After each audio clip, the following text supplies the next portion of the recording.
నేను చాలా వీడియోలు యాక్చువల్లీ మీరు చెప్పినట్టు ఐఎన్ఎస్ విక్రాంత్ అరేబియన్ సీలో ఉంది. అండ్ ఆక్రమణ్ గురించి వీటి గురించి చెప్పాను. Even Indian army chief Dwivedi గారు కశ్మీర్ వెళ్ళడము. సో సన్నాహాలు జరుగుతున్నాయన్న విషయానికి సంబంధించి మనం మాట్లాడుతున్నాం. కానీ ఇక్కడ అంటే ఇప్పుడు ఎలా ఉందంటే ఇప్పుడు మూడ్ ఆఫ్ ద నేషన్ నిజానికి ఇజ్రాయెల్ మొన్న అక్టోబర్ 7th అటాక్ జరిగిన వెంటనే వార్ డిక్లేర్ చేసి ఇమీడియట్ గా వార్ లోకి వెళ్ళిపోయింది. సో అట్లా మనం వార్ లోకి వెళ్ళిపోవాలి, ఇమీడియట్ గా మనం బ్రహ్మోస్ కొట్టాలి, ఇమీడియట్ గా మనం పాకిస్తాన్ భస్మీపటలం చేయాలి. సో ఇట్ చెస్ట్ థంపింగ్ మాటలు ఉంటాయి చూసారా. సో అవి ఎక్కువైపోయాయి. సో యాక్చువల్లీ దాన్ని బేస్ చేసుకునే ఈవెన్ థంబ్నైల్స్ కూడా పెట్టాల్సిన పరిస్థితులు కూడా వస్తున్నాయి చాలా మందికి. సో ఇప్పుడు గొడవ ఏంటంటే నేను నేను యాక్చువల్లీ ప్రేక్షకులకు కూడా క్షమాపణ చెప్తారు, మీరు ఉన్నారు కాబట్టి మీ ముందే చెప్తారు. నేను బేసికలీ మనమేమో చాలా ఆథెంటిక్ ఇన్ఫర్మేషన్ ఇవ్వాలనుకుంటాం, చాలా క్రెడిబుల్ ఇన్ఫర్మేషన్ ఇవ్వాలనుకుంటాం, అనాలిసిస్ మాత్రమే ఉంటుంది. కానీ ఆ అనాలిసిస్ ని బేస్ చేసుకుని థంబ్నైల్స్ పెడితే దానికి ట్రాక్షన్ ఉండదు. సో ట్రాక్షన్ కోసం అట్లీస్ట్ థంబ్నైల్ ఏదో జరిగిపోయింది అని చెప్పి లోపల మాత్రం మన ఇన్ఫర్మేషన్ మాత్రం ఎక్కడ మిస్ కాకుండానే ఇస్తూ వచ్చాం. కానీ మిగతా ఛానళ్లలో వాటిల్లో చూస్తే నిజానికి మరి ఇంకా అసలు ఏం మాట్లాడుతున్నారో తెలియకుండా అయిపోయింది. ఇంకా ఈ రాత్రికి వచ్చేసాడు అజిత్ దోవల్ పలానా వాళ్ళతో ఫోన్ మాట్లాడాడు, అమెరికా ఓకే చెప్పేసింది, గ్రీన్ సిగ్నల్ అనేది కొట్టేసేయమంటున్నారు. సో ఇట్లా ఒక డ్రామా నడుస్తోంది. సో నిజానికి వార్ అనేది ఎప్పుడు కూడా attack him where he's unprepared అంటారు సుంజు మాట. సో ఎప్పుడైతే అన్ప్రిపేర్డ్ గా వాడున్నాడో అప్పుడు అటాక్ చేయాలి. దీనికి ఒక యుద్ధ సూత్రాలు ఉంటాయి, నియమాలు ఉంటాయి. మీరు ఇందాక అన్నారు శామ్ మానేక్షాది చాలా పర్ఫెక్ట్ ఎగ్జాంపుల్. అది ఏప్రిల్ నెలలో అనుకుంటే డిసెంబర్ కి గానీ ఆయన చేయలేదు. కానీ అతి తక్కువ టైంలో వార్ మనం విజయం సాధించాం కూడా. సో స్ట్రాటజీ చాలా ఇంపార్టెంట్. కానీ మన ప్రేక్షకులకు గానీ మిగతా వాళ్ళకి గానీ ఏం చెప్తారు ఇప్పుడు ఇమీడియట్ గా దాడి చేసేయాలి అనే వాళ్ళకి? నేను గత 2-3 రోజుల్లో విశ్లేషణ చేసిన అన్ని వీటిలో కూడాను, ఇన్ఫాక్ట్ ఈవెన్ సురేష్ కొచ్చాటిల్ గారు మనకు ఇంగ్లీష్ నేషనలిస్ట్ ఆఫ్ ఇంగ్లీష్ ఛానల్లో ఆయనతో మాట్లాడినప్పుడు కూడా నేను కొన్ని స్టాండర్డ్ గా కొన్ని విషయాలు నాకు తోచింది. నేను ఏం చెప్పానంటే, మొట్టమొదటి మనం యుద్ధం ప్రకటించకూడదు.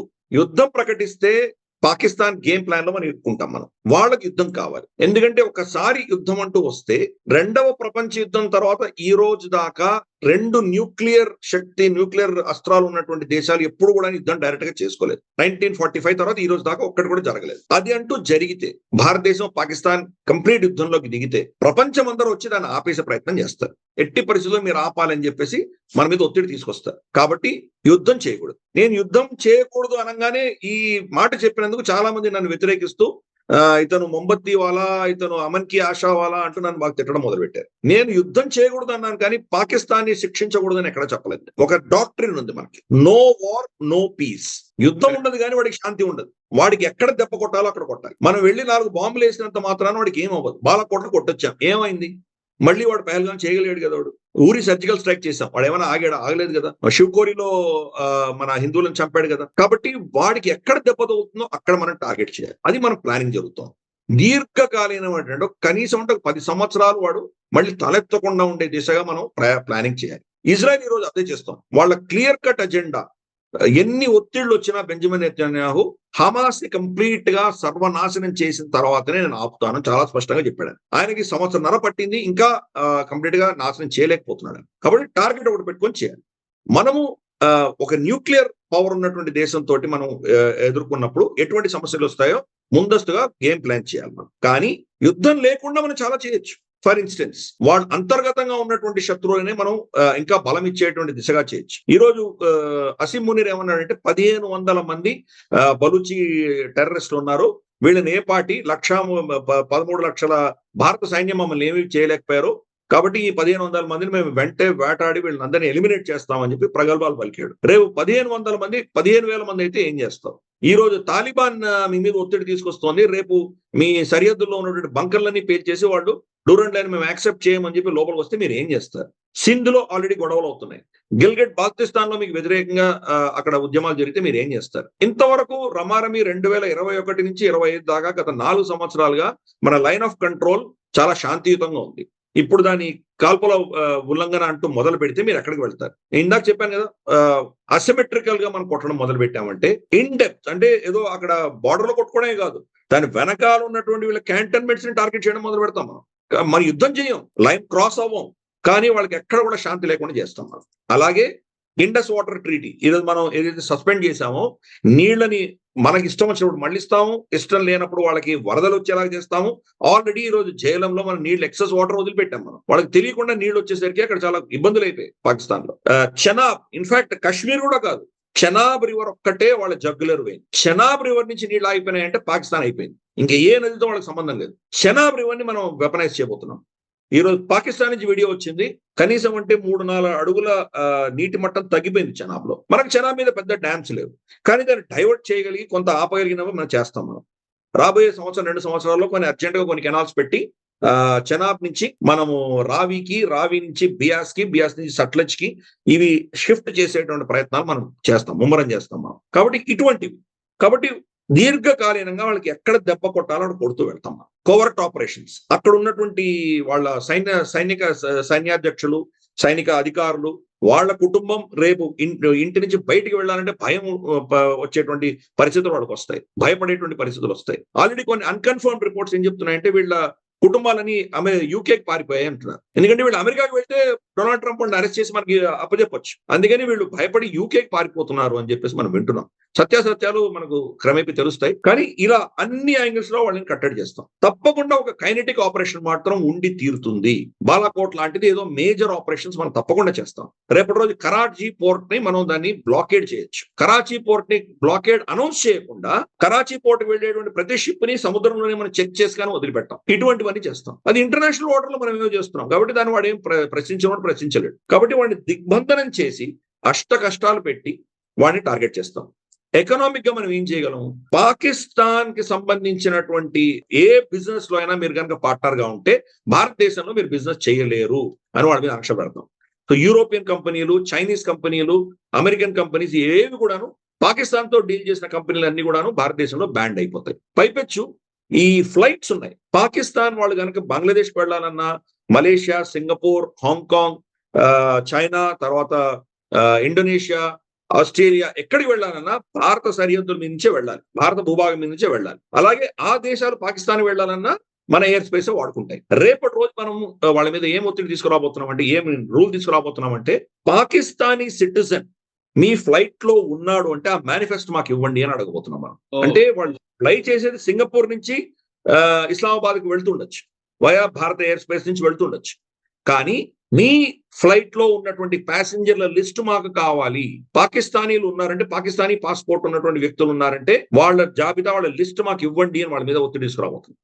అంటే ఇది ప్రతి దేశానికి కూడాను పాకిస్తాన్ తో డీల్ చేసినందుకు కాస్ట్ పెంచే దిశగా మనం ప్రయత్నం చేయబోతున్నాం. పాకిస్తాన్ లో ఉన్నటువంటి 2-3 మాత్రమే అంశాలు వాళ్ళు ఎక్స్పోర్ట్ చేయగలుగుతున్నారు. 1 టెక్స్టైల్స్, 2 సిమెంట్, 3 డ్రై ఫ్రూట్స్, 4 తోల్, హైడ్స్, లెదర్. ఈ 4 వాళ్ళకు ఉన్నటువంటి ఎక్స్పోర్ట్స్. దీంట్లో సిమెంట్ వాళ్ళు గల్ఫ్ కి ఎక్స్పోర్ట్ చేస్తారు. వాళ్ళు పర్ క్యూబిక్ మీటర్ వాళ్ళు $50 వాళ్ళు అమ్ముతున్నారు అనుకుంటాం.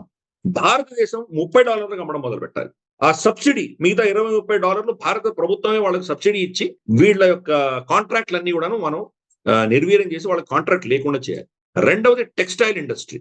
మొత్తం వాళ్ళ టెక్స్టైల్ ఇండస్ట్రీని అబ్జార్బ్ చేసుకునేటువంటి కెపాసిటీ మన దేశంలో ఉంది. తిరుపూర్, ఈరోడ్, సేలం, కోయంబత్తూర్, అలాగే మనకు లుధియానా, బటిండా, ఈ ప్రాంతము మనకు ఉన్నటువంటి టెక్స్టైల్, గుజరాత్ లో ఉన్న టెక్స్టైల్ ఇండస్ట్రీ దీన్ని మొత్తం అబ్జర్వ్ చేయాలి. వాళ్ళు జారా, నైకీ ఇటువంటి మేజర్ బ్రాండ్స్ కి వాళ్ళు, అర్మానీ, గుచ్చి వాళ్ళకు పాకిస్తాన్ నుంచి వెళ్తాయి, వాళ్ళు బట్టలు తయారు చేసి పంపిస్తారు. పాకిస్తాన్ వాళ్లకు $10 అమ్మితే మనం $3 అమ్మాలి. ఈ యొక్క అస్త్రం అంటే ఎకానమీని మనం అస్త్రంగా ఉపయోగించడం మొదలు పెట్టాలి. వాళ్ళకి ఫారెక్స్ రిజర్వ్స్ లేవు, వాళ్ళని ఆపాలి. IMF లో మనం వీళ్ళకి వ్యతిరేకంగా ఓటు వేయడం మొదలు పెట్టాలి. IMF కానీ వరల్డ్ బ్యాంక్ కానీ మనం థ్రెటన్ చేయాలి. అఫ్ కోర్స్ అమెరికా ఏది నిర్ణయిస్తే అదే జరుగుతుంది, అక్కడ వేరే విషయం. కానీ మన డిసెంట్ అనేది మనం చూపించడం మొదలు పెట్టాలి. సో ఇలా ప్రతి అంశంలో వాళ్ళు కట్టుదిట్టం చేసుకుంటూ వెళ్ళామంటే తాళ్ల బేరానికి వాళ్లే వస్తారు. బట్ కైనెటిక్ ఆపరేషన్స్ కూడా చేస్తాం. మనకు మన ప్రజలకు కొంత ఊరట కలిగించే దిశగా కొన్ని యాక్షన్స్ కూడా జరుగుతాయి. కానీ ఇందాక నేను చెప్పినట్టు ఏదో ఒక యాక్షన్ చేసినంత మాత్రాన ఈ సమస్యకు పరిష్కారం రాదు. కాబట్టి మనం అవలంబించేటువంటి పద్ధతి నో వార్ నో పీస్. ఇప్పుడు మన యుద్ధ విన్యాసాలు ఏవైతే చేస్తున్నామో దీనివల్ల వాడు కూడా యుద్ధ విన్యాసాలు చేయవలసినటువంటి పరిస్థితి. మనం ఆపరేషన్ ఆక్రమణ చేస్తుంటే F-16 లో వాడు 1-2 వాడు పైకి లేపాడు ఆకాశంలోకి. 5-10 నిమిషాల తర్వాత మళ్ళీ గ్రౌండ్ కి దిగిపోయాడు. వాళ్ళ దగ్గర ఏవియేషన్ టర్బైన్ ఫ్యూయల్ లేదు. ఈ రోజు పాకిస్తాన్ వాళ్ళ సివిలియన్స్ కి చెప్తోంది, మీరు ఫ్యూయల్ వాడడానికి వీలు లేదు, రేషన్ చేస్తున్నామని చెప్పి ఆర్డర్ ఇచ్చారు వాళ్ళకి. అది దారుణమైన పరిస్థితులు ఈరోజు వాళ్ళ సమాజము, వాళ్ళ ఆర్మీ ఉండదు. కాబట్టి ఇంకా యుద్ధ విన్యాసాలు చేస్తాం. మనం బహావల్పూర్ దాకా భారత సైన్యం వెళ్ళిపోతోంది, ఆ ప్రాంతంలో వీళ్ళు పెద్ద మూవ్మెంట్స్ ఉన్నాయని చెప్పి వాళ్ళకి మెసేజ్ వెళ్ళింది. వాళ్ళు బహావల్పూర్కి వాళ్ళ సైన్యం తెచ్చి పెట్టుకుంటారు. అక్కడి నుంచి మనం జైసాల్మేర్కి వెళ్తాం, మళ్ళీ వాడు జైసాల్మేర్ దగ్గరికి వెళ్ళాలి, అక్కడి నుంచి సంగ్రూర్కి వెళ్తాం. ఇలా వాళ్ళని తిప్పుతూనే ఉంటాం, వాళ్ళకి పెట్రోల్ అయిపోయిన వరకు తిప్పుతాం. సో ఎలా వాడిని పెట్రోల్ రాకుండా ఐఎన్ఎస్ విక్రాంత్ చూసుకుంటుంది. కంప్లీట్ గా తీసిపోయి వాడికి చెక్కి శల్యం అయిపోయి వాడికి ఇంకా నా చేత కాదు బాబు యుద్ధం చేయకుండానే వాడిని కంప్లీట్ గా బలహీనం చేసిన తర్వాత ఎక్కడ కొట్టాలో అక్కడ కొడతాం మనం. కరెక్ట్. కాబట్టి ఈ టాక్టిక్ అన్నది మనం all out war, diplomatic, economic, water, ప్రతిదీ, ఎయిర్, అన్ని అంశాల్లో వాడికి యుద్ధం చేస్తున్నాం మనం. యుద్ధం అంటే ఏదో గతంలో ఏనుగులు గుర్రాలు వెళ్ళిపోయి ఇక్కడ శత్రు సైన్యం మీద పడి కత్తులు కటార్లు కొట్టుకునేటువంటి కాదు. మన ట్యాంకులు వెళ్ళిపోయి మిసైల్ కొట్టేసి అది యుద్ధం కాదు. ఆ యుద్ధంలో ఈరోజు రష్యా యుక్రెయిన్ ఏమవుతుందో మనం చూస్తున్నాం. మనం అలాగే మనకు గాజాలో ఏమవుతుందో చూస్తున్నాం. మనం అది చెయ్యాలి, కానీ దానికంటే పెద్ద దెబ్బ వాడిని కొట్టగలిగింది ఇదే. పాకిస్తాన్ మీరు 1,00,000 మందిని చంపితే వాడు ఏం పట్టించుకోడు, 1,00,00,000 మందిని చంపినా వాడు ఏం పట్టించుకోడు, ఇంక్లూడింగ్ పంజాబీలను చంపినా వాడు ఏం పట్టించుకోడు. కానీ వాడికి ఎప్పుడు దెబ్బతవుతుందంటే ఈ పాకిస్తానీ పంజాబీ ఆర్మీ ఎలీట్ జమీందారులు ఎవరున్నారో వాళ్ళకి దెబ్బ తగిలితే వాళ్ళు ఇబ్బందులు పడతారు. కాబట్టి అక్కడ మనం దెబ్బ కొట్టాలి. వాళ్ళ కుటుంబాలు బయటికి వెళ్ళాలంటే వణుకుతూ వెళ్ళాలి, దేశం వదిలేసి పారిపోవాలి వాళ్ళు. అటువంటి పరిస్థితి తీసుకురావాలి. పైపెచ్చు వాళ్ళ పొలాలకు నీళ్లు ఆగిపోయేటువంటి పరిస్థితి తీసుకురావాలి. అగ్రికల్చర్ మీద ఆధారపడి ఉన్నారు వాళ్ళు ఏం ప్రొడ్యూస్ చేసినా ప్రపంచంలో ఎక్స్పోర్ట్ చేయలేకుండా ఆపగలగాలి. వాడి ఖర్చులు గణనీయంగా పెంచగలగాలి. సిపిఈసి ఏదైతే ఉందో వాళ్ళు గ్వాదర్ పోర్ట్ నుంచి 1 కిలోమీటర్ కూడా ముందుకు వెళ్లకుండా ఆపేయగలగాలి. కాబట్టి ఇటువంటివి వాడి దేశంలోనే వాడిని అష్ట దిగ్బంధనం చేసేటువంటి పరిస్థితులు తెచ్చిన తర్వాత మనం యుద్ధం చేయకపోయినా వాడు దాసోమని మన కాళ్ళ మీద పడతాడు అని చెప్పి యుద్ధం మనం ఏదో వాళ్ళ మీద యాక్షన్ తీసుకోకూడదు అని నేను చెప్పట్లేదు. యాక్షన్ కూడా ఉంటుంది, కానీ అది లిమిటెడ్ గానే ఉంటుంది. ఈ మొత్తం ఓవరాల్ ఆల్ అవుట్ వార్ అన్నది మనం చేయబోతున్నాం. Psychological warfare, diplomatic warfare, economic warfare, తర్వాత మనకు ఈ ఎకనామిక్ బ్లాకేడ్స్, బ్యాన్స్, ఎన్నో విధాలుగా వాడిని కష్టపెట్టబోతున్నాం. ఎస్కలేట్ చేసుకుంటూనే వెళ్తాం. వాడు ఎక్కడ దాన్ని ఎలా తట్టుకోగలడో, ఏ స్టేజ్ లో వాడు న్యూక్లియర్ వెపన్ వాడేటువంటి ఆలోచన వస్తుందో చూద్దాం. దాన్ని కూడా ఎలా డీల్ చేయాలో మనకు గేమ్ ప్లాన్ కూడా కంప్లీట్ గా భారత ప్రభుత్వం ఈరోజు చేస్తుంది. ఓకే సార్, ఇదంతా ఒక ఎత్తు అయితే పాకిస్తాన్ లో ఏం జరుగుతుంది అనేది ఒక చర్చ. పాకిస్తాన్ ఇప్పటికే అరేబియన్ సీలో ఒక మిసైల్ లాంచ్ కి వాళ్ళు తెలియజేశారు, యాక్చువల్లీ నోటామ్ రిలీజ్ చేశారు. అండ్ అది మాత్రమే కాదు, మిసైల్ టెస్ట్ చేశారా లేదనేది కూడా తెలియాలి యాక్చువల్లీ. ఒకటి. 2, పాకిస్తాన్ మీడియాలో ఏం మాట్లాడుతున్నారు. ఇంకోటి, ఈ టిఆర్ఎఫ్ ఏదైతే ద రెసిస్టెన్స్ ఫోర్స్ ఉగ్రవాద సంస్థ ఉందో, ఈ సంస్థ ఫస్ట్ రెస్పాన్సిబిలిటీ క్లెయిమ్ చేసింది, ఆ తర్వాత కాదు అని చెప్పారు. మళ్ళీ ఇప్పుడు అదే టిఆర్ఎఫ్ కి సంబంధించి ముఖ్యంగా ఎల్ఈటి డిప్యూటీ కమాండర్ సైఫుల్లానేమో ఒక వీడియోని రిలీజ్ చేశాడు. ఆయన మా పాత్ర ఏం లేదు అని చెప్పి మమ్మల్ని రాంగ్ గా ప్రొజెక్ట్ చేస్తున్నారు మీడియా అని చెప్పేసి. అండ్ ఈవెన్ షాబాజ్ షరీఫ్ అయితే మధ్యవర్తిత్వం, ఎవరైనా ఒక న్యూట్రల్ ఇన్వెస్టిగేషన్ కి మేము సిద్ధమని కూడా షాబాజ్ షరీఫ్ స్టేట్మెంట్ కూడా ఇచ్చాడు. సో ఇదంతా భయంతోనా, లేకపోతే అంతర్జాతీయ సమాజం మద్దతు భారత్ కు కలగకుండా చేసే ఒక కుటిల యత్నమా? దీన్ని ఎట్లా అర్థం చేసుకోవాలి? ఫస్ట్ విషయం, మనకు కన్ఫ్యూషన్ లేనటువంటి విషయం ఏంటంటే, మనకు అందరికీ క్లారిటీ, ప్రతి భారతీయుడికి ఉండవలసిన క్లారిటీ ఏంటంటే, అక్కడ పాకిస్తాన్ సైన్యం మాత్రమే ఉంది. ఏవి టిఆర్ఎఫ్ లాంటివి ఏవీ లేవు. లష్కర్ తైబా లేదు, జైషే మహమ్మద్ లేదు, హర్కతుల్ అన్సార్ లేదు, హిజ్బుల్ ముజాహిదీన్ లేదు. ఇవన్నీ కూడా అఫ్కోర్స్ హిజ్బుల్ ముజాహిదీన్ ఎప్పుడో పోయింది అది.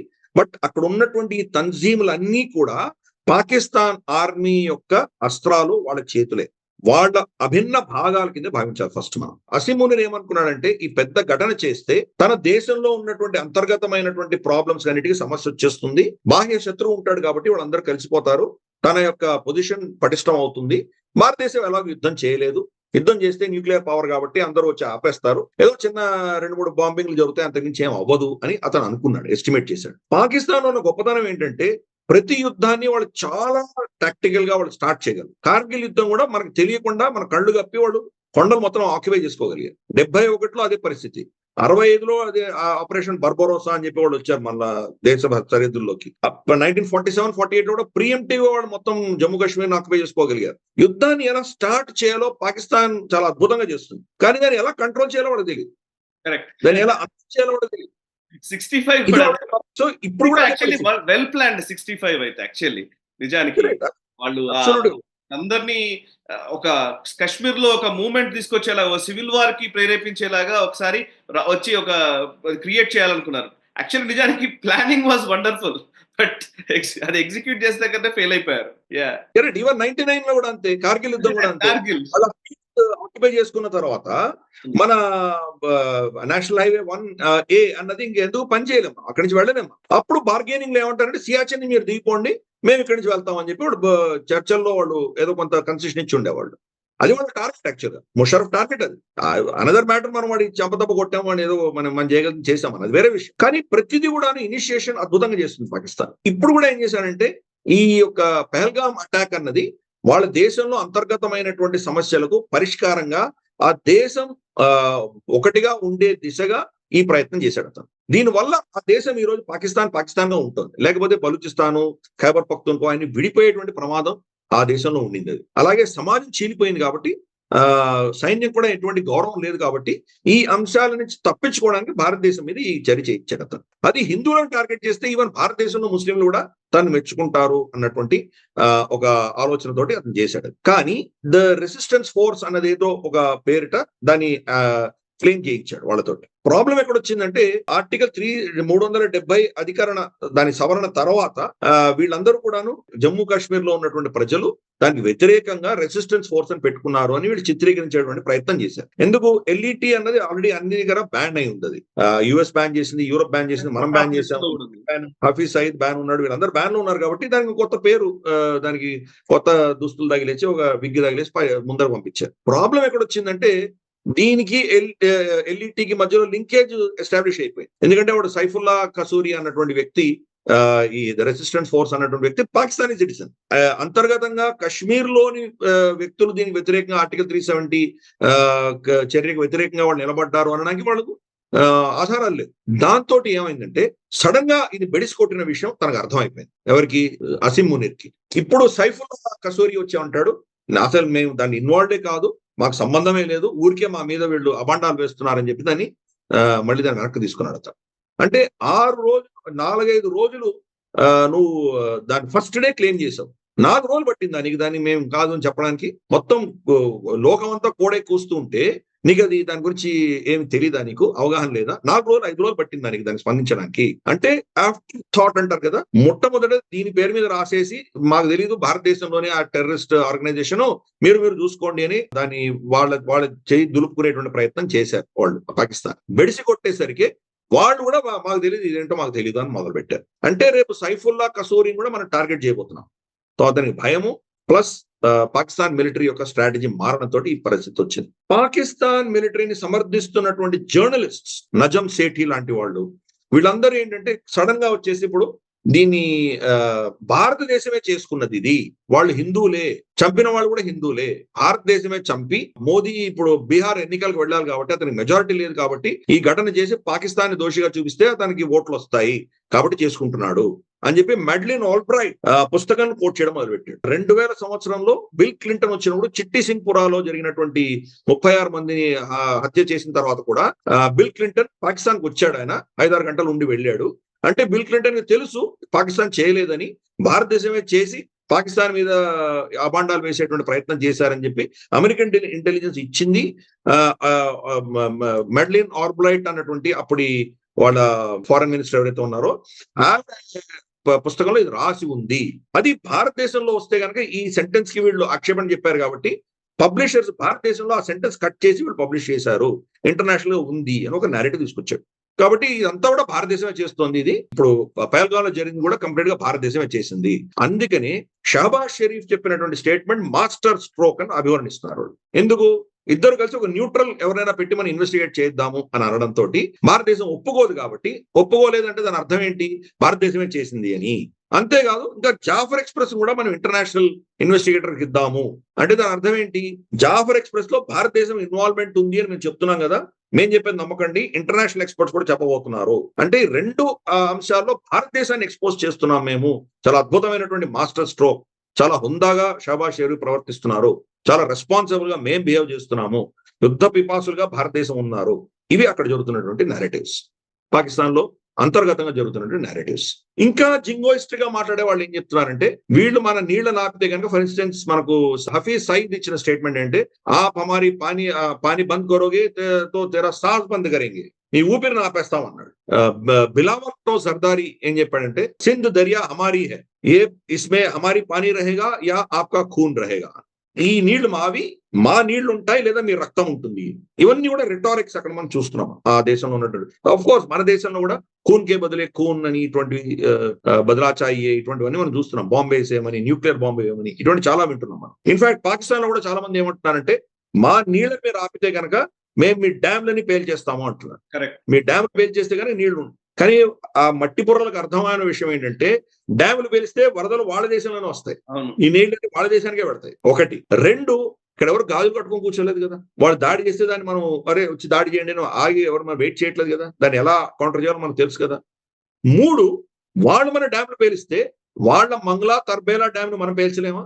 సో ఇదేంటంటే, మా దగ్గరే అస్త్రాలు ఉన్నాయి, ఇంకా మా శత్రువు దగ్గర ఏమి లేదు అనుకున్నటువంటి భావజాలం ఇక్కడ ఉన్నాయి, అక్కడ ఉన్నాయి, ఇద్దరి దగ్గర ఉన్నాయి. తర్వాత గాజాలో ఇజ్రాయెల్ అంతటి పెద్ద ఆపరేషన్ చేసింది కదా, మనం ఎందుకు చేయకూడదు? గాజాలో వాడికి టెర్రరిస్ట్ ఆర్గనైజేషన్, వాళ్ళ దగ్గర న్యూక్లియర్ అస్త్రాలు లేవు, పనికిమాలిన అస్త్రాలు ఉన్నాయి. దాన్నే మనం ఏం చేయలేకపోతున్నాం. ఇది న్యూక్లియర్ పవర్ దేశం కాబట్టి అర్థం చేసుకోవాలి. వాడిని ఎంత మనం కురుంగదీసి వాడికి శక్తిని మొత్తం తీసేసి నిస్తేజుని చేయగలమో అప్పుడే మనం దాడి చేయాలి. అంత ముందర తొందరపడకూడదు. కాబట్టి మనకు ఒక స్ట్రాటజీ ఉంటుంది. యుద్ధ నీతి వేరే ఉంటుంది, యుద్ధ స్ట్రాటజీ వేరే ఉంటుంది. వాడిని కంప్లీట్ గా టైర్ అవుట్ చేసి అప్పుడు చంపుతాం మనం. వాడు వీక్ గా ఉన్నప్పుడు చంపుతాం.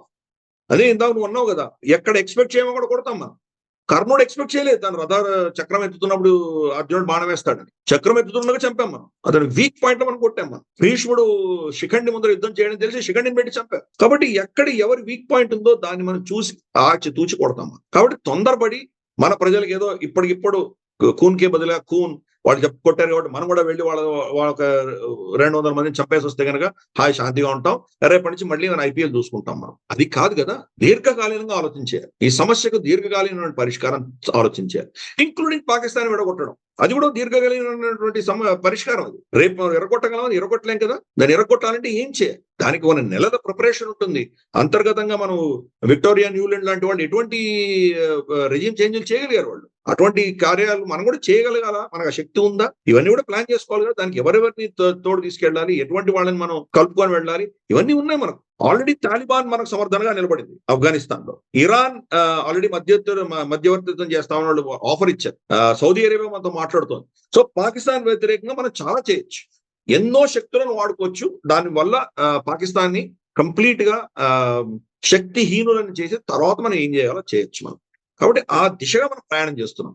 కాబట్టి పాకిస్తాన్ లో ఉన్న నేరేటివ్స్ అన్ని కూడా జింగోయిస్టిక్ నేరేటివ్స్ చాలా ఉంటాయి. ప్లస్ డైరెక్ట్ గా భారతదేశం హిందువులే చంపుకున్నారు. ఇన్ఫాక్ట్ వాళ్ళ థియరీ కూడా 9/11 అటాక్ కూడా జూస్ చేశారు ఇది. అందుకని చనిపోయిన వాళ్ళు ఒక జూ కూడా లేడు, జూసే చేశారు ఇది మా ముస్లిమ్స్ మీద అమెరికాని ఉసిగొల్పడానికి కోసం. ఇదంతా కూడా కంప్లీట్ గా ఇది యహూదీ, మన జ్యూస్, క్రిస్టియన్స్, హిందువులు వీళ్ళు కలిసి ముస్లిమ్స్ వ్యతిరేకంగా చేసినటువంటి ఒక పెద్ద దుశ్చర్య, కుట్ర అని చెప్పేసి నేను అభివర్ణించాను. పహల్గామ్ ఇన్సిడెంట్ కూడా అదే దిశగా వాళ్ళు వర్ణిస్తున్నారు ఇప్పుడు. Right sir. ఇప్పుడు మనం పాకిస్తాన్ ఇలా అంటుంది, భారత్ ఏం చేసే అవకాశం ఉంది, ఆప్షన్స్ ఏంటి మీరు చెప్పారు. బట్ పాకిస్తాన్ ముందు ఉన్న ఆప్షన్స్ ఏంటి? ఇప్పుడు ఒకవేళ మనం అటాక్ చేస్తే, లేదా ఇప్పుడు మీరు ఇందాక అన్నట్టుగా వాళ్ళని లీడ్ అయ్యేలా చేస్తే, ఆల్మోస్ట్ వాళ్ళు ఏం చేయలేని పరిస్థితులకు వాళ్ళని నిర్వీర్యం చేసే ఒక పరిస్థితులు ఉంటే గనక పాకిస్తాన్ ఏం చేయగలదు? అండ్ ఈవెన్ న్యూక్లియర్ డాక్టరింగ్ గురించి కూడా మీరు చెప్పాలి. వాళ్ళ దగ్గర న్యూక్లియర్ ఉంది కాబట్టి. పాకిస్తాన్ కి చాలా అసెట్స్ భారతదేశంలో ఉన్నాయి. ఈరోజు చూస్తే రాబర్ట్ వడ్రా ఇచ్చిన స్టేట్మెంట్ ఏంటి? ముస్లింలను మీరు హింసిస్తున్నారు కాబట్టి ఇటువంటి ఘటనలు జరుగుతాయని రాబర్ట్ వడ్రా స్టేట్మెంట్ ఇస్తాడు. సుప్రియా సూలే కొంచెం బుద్ధున్న నాయకులు ఎవరన్నా ఉన్నా నిజానికి రాబర్ట్ వాద్రా లాంటి వాడి స్టేట్మెంట్ కి కాంగ్రెస్ వాళ్ళు సిగ్గుతో తలదించుకోవాలి. వాళ్ళు నిజంగా రెస్పాండ్ అవ్వాలి. ఈ రోజు నిజానికి అసలు నిజంగా నాకైతే రక్తం మరిగిపోయింది sir. Sorry to say this, being a journalist side తీసుకోవడం కాదు కానీ, బట్ రాబర్ట్ వాడ్రా అనే వ్యక్తి ఈ గాంధీ ఫ్యామిలీ నుంచి వాళ్ళ రాహుల్ గాంధీ బావమరిది ఈ లెక్కలేంటో నాకు తెలియదు కానీ హౌ స్టూపిడ్ హీ ఈజ్ నిజానికి. ఎవరు బావనో ఎవరు బావమరిదో తెలియట్లేదు. మరి బాహటంగా తన సిస్టర్ ని ముద్దు పెట్టుకోవడాలు ఇవన్నీ ఏంటో మనకు వాళ్ళ బంధాలు అనుబంధాలు ఏంటో మనకు అర్థం కానిటువంటి విషయం. కానీ ప్రాబ్లం ఏంటంటే మన దేశంలో దరిద్రవశాత్తు మనకి ఉన్న ప్రాబ్లం ఏంటంటే దేశభక్తి మన దేశంలో లేదు, రాజభక్తి ఉంది. మనం రాజభక్తినే దేశభక్తి అని అనుకుంటున్నాం మనం. కాబట్టి కాంగ్రెస్ లో ఉన్నటువంటి నేతలందరూ కూడాను ఈ రాజభక్తి దృష్ట్యా రాహుల్ గాంధీ చేసే చాలా అద్భుతమైనటువంటిది అని వాళ్ళు అట్ భావిస్తున్నారు. The same time Revanth Reddy మాట్లాడాడు. నిజానికి ఇక్కడ ముఖ్యమంత్రి రేవంత్ రెడ్డి అద్భుతంగా మాట్లాడాడు. మేము వీఆర్ దేర్, ఈ దేశం అంతా ఒక తాటిపైన ఉంటుంది పాకిస్తాన్ విషయంలో అని చాలా స్పష్టంగా రేవంత్ రెడ్డి మాట్లాడాడు. ఓవైసీ మాట్లాడాడు ఇస్లామిక్ ఉగ్రవాదం అని. ఈయనకే అసలు ఈ రాబర్ట్ వాడ్రాకి ఏం పుట్టింది అసలు నాకు అర్థం కాదు. ఓవైసీ మాట్లాడాడు అట్లీస్ట్. సో ఆయన లోపల ఎట్లాంటోడైనా ఏమైనా పర్లేదు. కరెక్ట్. మనకు పంచాధికం శతం అని మనకు సామెత ఉంది కదా. అదే వయం మన పంచాధికం శతం. 5 మంది మనలో మనం మీరు 100 మేము 5 కొట్టుకుందాం, అది వేరే విషయం. కాబట్టి అటువంటి ఆలోచన ఉండాలి. కానీ ఈ గాంధీ ఫ్యామిలీ అన్నది కంప్లీట్ గా యాంటీ నేషనల్ మనకు స్పష్టంగా అర్థం అవుతుంది. కాంగ్రెస్ లో ఉన్నటువంటి దేశభక్తులు కూడా అన్ఫార్చునేట్ గా ఈ రాజభక్తి వల్ల వాళ్ళకి వత్తాసు పడుతున్నారు. వీళ్ళని వదిలిపెడితే గానీ వీళ్ళు చాలా మంది దేశభక్తులు ఉన్నారు. ఇన్ఫాక్ట్ మనకు అభిజిత్ అయ్యర్ మిత్రా లాంటి వాళ్ళు ఎప్పుడు చెప్తుంటారు, బలూచిస్తాన్ లో ఆఖరిసారి మనం నిజంగా వాళ్ళకి సమర్థన ఇచ్చింది చిదంబరం హోమ్ మినిస్టర్ గా ఉన్నప్పుడు అని చెప్పారు. చిదంబరం హోమ్ మినిస్టర్ గా ఉన్నప్పుడు కంప్లీట్ ఫ్రీ హ్యాండ్ ఇచ్చి వాళ్ళకి పైసలు ఇచ్చారట. అప్పుడు వాళ్ళు పాకిస్తాన్ ఆర్మీకి చుక్కలు చూపించారు. కాబట్టి మనకి ఇందిరాగాంధీ గారు ఈస్ట్ పాకిస్తాన్ విడగొట్టినటువంటి పరిస్థితి కూడా చూసాం మనం. పి నరసింహారావు గారు ఆయన ఎటువంటి అద్భుతమైన చర్యలు చేశారు, ఇవన్నీ చూసాం మనం. కాంగ్రెస్ లో దేశభక్తులు చాలా మంది ఉన్నారు. అన్ఫార్చునేట్లీ గాంధీ పరివారానికి వాళ్ళు ఊడిగం చేస్తూ ఒత్తాసు పలుకుతున్నటువంటి వాళ్ళు అన్ఫార్చునేట్ గా దేశానికి వ్యతిరేకంగా రాజభక్తి చాటుకుంటున్నారు. అది వదిలేసి దేశభక్తులుగా ఉంటే కనుక చాలా అద్భుతమైన విషయం. రేవంత్ రెడ్డి గారు ఇచ్చిన స్టేట్మెంట్ ఆఫ్ కోర్స్ అందరూ మనం స్వాగతించవలసిందే. పిఓకేని మీరు వెనక్కి తీసుకోండి, దాన్ని మేము వెనకాల ఉన్నామని చెప్పడం, ఇది చాలా ఒక విధమైనటువంటి పాజిటివ్ అంశంగా మనం భావించాలి. ఓవైసీ పాలిటిక్స్ అంతా ఎలా ఉంటుందంటే హిందూ ముస్లిం పాలిటిక్స్ ఉంటుంది, కానీ భారతదేశము పాకిస్తాన్ మధ్యలో ఎప్పుడు విషయం చర్చకు వచ్చినా గానీ కూడా భారతదేశాన్ని సమర్థించి పాకిస్తాన్ తిడతాడు ఆయన. కాబట్టి ఆయన ఎక్కడ తప్పుపట్టలేము. ఆయన పాలిటిక్స్ చాలా భిన్నంగా ఉంటుంది. హిందువులు ముస్లిం పాలిటిక్స్ చేస్తాడు, భారత పాకిస్తాన్ పాలిటిక్స్ చేయడు. సో అది ఒకరొకరి నైజం. అది ఇటువంటి అసెట్స్, పాకిస్తానీ అసెట్స్ భారతదేశంలో చాలా ఉన్నాయి.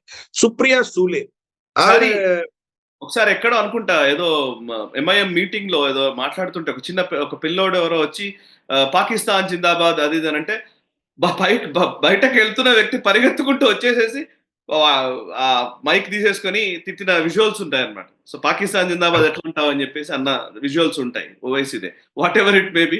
సో అంటే ఇంకోటి ఏంటంటే ఆయన పాకిస్తాన్ ఘాటన కడితే ఆయన పొలిటికల్ కెరీరే పోతుంది. సో ఈ కారణం కావచ్చు ఆయన పొలిటికల్ గా ఆయన నిలబడాలన్నా ఇంకోటి ఉండాలన్నా అని మేబీ అది రైట్ స్ట్రాటజీ కాదని అనుకుంటున్నాడేమో. What ever. పాకిస్తాన్ వ్యతిరేకంగా మాట్లాడుతున్నాడు, దాన్ని మనం యాక్సెప్ట్ చేయాలి, దాన్ని మనం స్వాగతించాలి. As simple as that. Hindu Muslim angle మనం ఆఫ్ కోర్స్ అపోజ్ చేయొచ్చు. సో ఇది ఒకరి గురించి చెప్తున్నా. సుప్రియా సూలే ఆవిడ ట్వీట్ చేసింది, మహారాష్ట్రియన్ టూరిస్ట్ అక్కడ చాలా మంది దెబ్బతిన్నారు ఇన్ అ ఫైరింగ్ ఇన్సిడెంట్.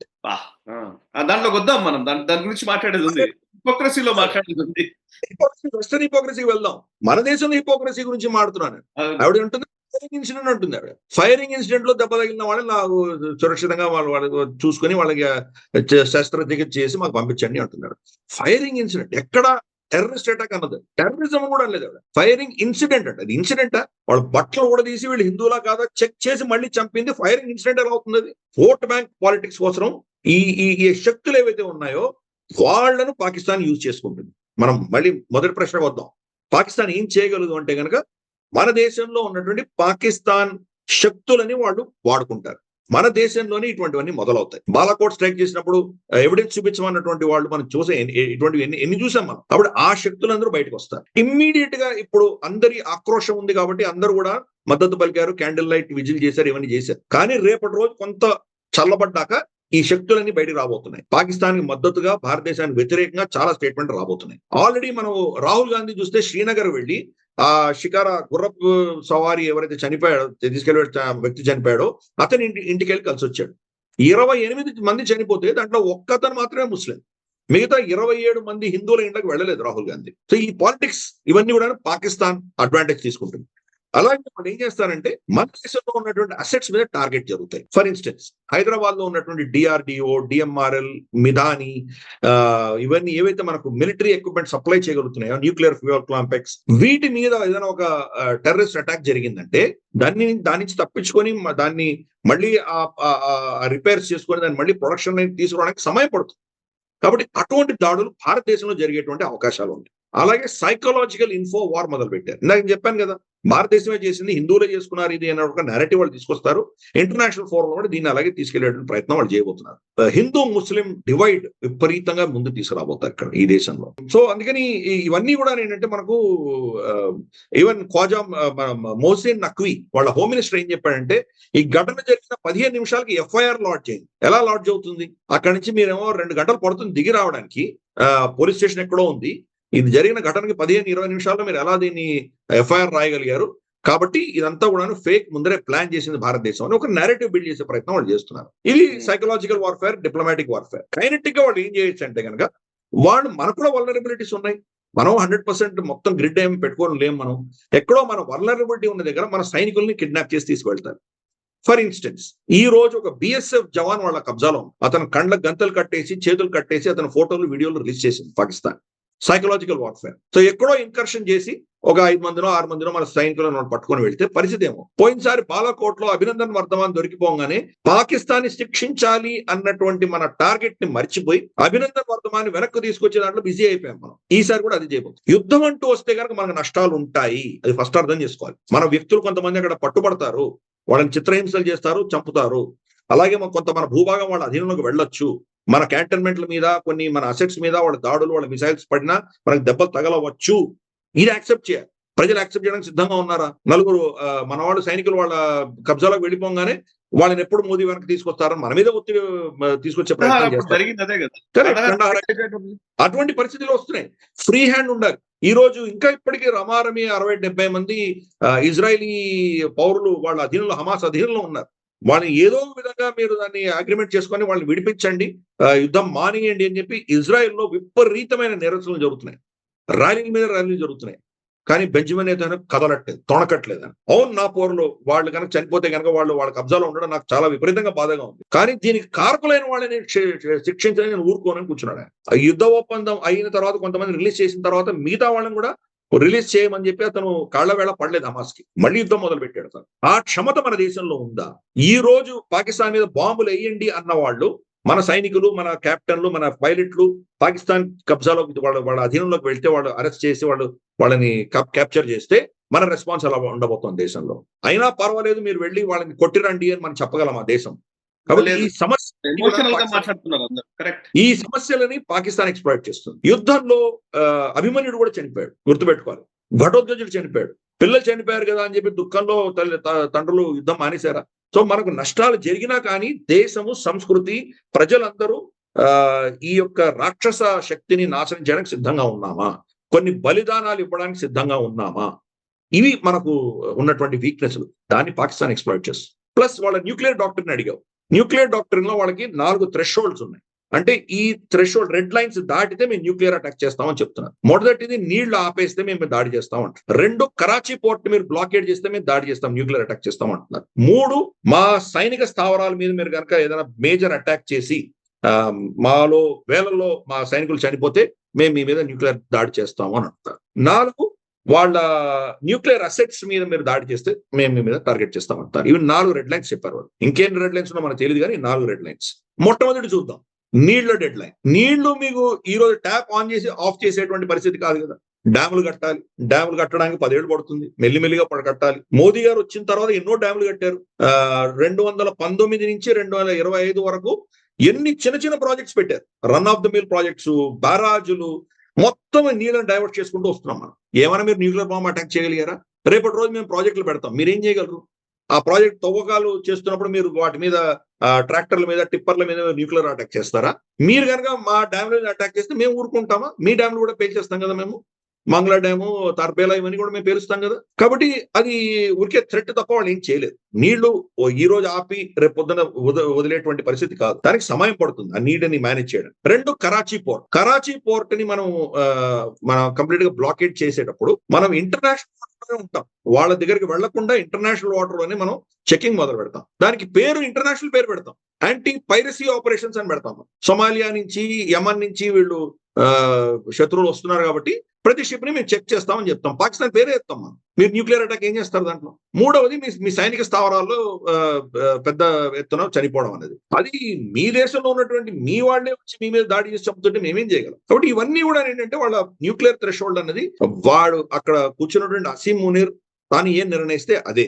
భారతదేశం ఏం చేశామంటే మనం మనోహర్ పారికర్ గారు ఉన్నప్పుడు, తర్వాత రాజ్నాథ్ సింగ్ గారు ఉన్నప్పుడు మన న్యూక్లియర్ డాక్టర్ ని కన్ఫ్యూషన్ స్టేట్ లో పడేసాం. మరి నో ఫస్ట్ యూస్ పాలసీ మనకుంది. కానీ మనం ఏం చెప్పామంటే if we have credible information that the enemy is likely to use a nuclear weapon we will strike first అని చెప్పాం మనం. వాడు మన మీద న్యూక్లియర్ అటాక్ చేయబోతున్నాడు అని మనకి ఇన్ఫర్మేషన్ ఎవడు వెరిఫై చేయాలి? రేపటి రోజు మనం దాడి చేసాం వాడి మీద, వాడు మేము అసలు మీ మీద న్యూక్లియర్ అటాక్ చేయడానికి ప్లానే చేయలేదు అని వాడు అన్నా కానీ లేదు నువ్వు చేసావని చెప్తే దాన్ని ప్రూవ్ చేసేవాడు ఎవడున్నాడు? అమెరికా వెళ్ళి అక్కడ వెపన్స్ ఆఫ్ మాస్ డిస్ట్రక్షన్ వాడి దగ్గర ఉన్నాయి, సద్దాం హుసేన్ దగ్గర కొట్టొచ్చారు. ఎవడు చూశాడు?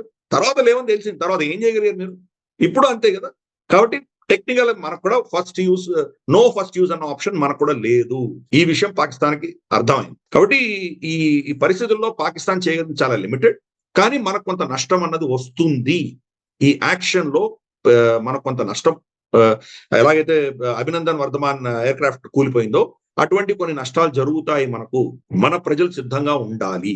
యుద్ధం అంటూ వస్తే గనక ఇచ్చిపుచ్చుకోవడాలు ఉంటాయి, నష్టాలు ఆ సైడ్ ఉంటాయి, ఈ సైడ్ ఉంటాయి. కాకపోతే మనకు శక్తి చాలా ఎక్కువ ఉంది, మన ఎకానమీ చాలా పెద్దది కాబట్టి కొన్ని దెబ్బలు తట్టుకుని ఇంకా వాడికి పెద్ద నొప్పి కలిగించేటువంటి శక్తి మన దగ్గర ఉంది. కాబట్టి మన ప్రజలు ట్రిగ్గర్ హ్యాపీగా ఉండకూడదు. వాడి మీద న్యూక్లియర్ బాంబ్ వేసి అయిపోయింది, పాకిస్తాన్ చీల్చేయండి, ఇలా జింగోయిస్ట్గా మాట్లాడకూడదు. సమస్యని మూలాల నుంచి పెకిలించే దిశగా దీర్ఘకాలీనంగా మనం ప్రయత్నం చేస్తాము. చాలా ఫెరోషియస్ గా, ఫోర్స్ఫుల్ గా మన రెస్పాన్స్ ఉండబోతుంది. దాన్ని పాకిస్తాన్ తట్టుకునేటువంటి పరిస్థితులు నాకు కనిపించట్లేదు. కానీ చూద్దాం. ఒకసారి స్టార్ట్ చేసిన తర్వాత బలాబలాలు ఏ విధంగా వెళ్తాయి, ఏ దిశగా వెళ్తాయి, ఇవన్నీ కూడాను ఎవరు కంట్రోల్ చేయలేరు. కాబట్టి చూద్దాం రాబోయే రోజుల్లో. మన సత్యం మన దగ్గర ఉన్నది కాబట్టి, ధర్మాన్ని రక్షించడానికి మనం ప్రయత్నం చేస్తున్నాం కాబట్టి మనం వెనకడుగు వేయడానికి అవసరం లేదు. మనం చేయాల్సింది మనం తప్పకుండా చేయాలి. ఈ వీడియో మీకు నచ్చినట్టయితే లైక్ చేయండి, 10 మందికి షేర్ చేయండి. అలాగే కామెంట్ల రూపంలో మీ అభిప్రాయాలను మాతో పంచుకోండి. Nationalist hub group of channels ను సబ్స్క్రైబ్ చేసుకుని తెలుగునాట జాతీయవాద జర్నలిజాన్ని ప్రోత్సహించండి. ఈ వీడియో కింద ఉన్న బెల్ ఐకాన్ పై క్లిక్ చేయడం మర్చిపోవద్దు.